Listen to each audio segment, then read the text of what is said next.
వ్యాపారస్తులు ఎప్పుడు డిమాండ్ ఎక్కడుందో చూసుకుని దానికి అనుగుణంగా తను సప్లై చేయటం, ధరల్ని కంట్రోల్ చేసే ప్రయత్నం, లేకపోతే ధరలకు సంబంధించి తన చేతిలో ఉండే ప్రయత్నం చేస్తుంటాడు.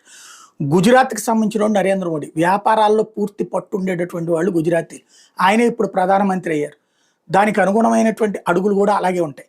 ఇప్పుడు గోల్డ్‌మెన్ సాక్స్ లాంటి కీలకమైనటువంటి సంస్థే చెప్తున్నది ఏంటంటే, రాబోయే 2 దశాబ్దాలకి సరిపడా ఆయిల్ సంబంధించినటువంటి ప్లాన్స్ చేసుకుంటోంది భారతదేశం అనేది. భారతదేశం ఇప్పుడు అమెరికా తర్వాతన అరబ్ దేశాల చేత పెట్టుబడులు పెట్టించి భారత్‌లో ఆయిల్ నిల్వల ఏర్పాటు చేస్తుంది. అంటే ఆయిల్‌కి సంబంధించినటువంటి ఇక్కడే తీసుకొచ్చేసి నిల్వ ఉంచేటటువంటిది. తద్వారా మనకి ఆయిల్ అందుబాటులో ఉంటుంది.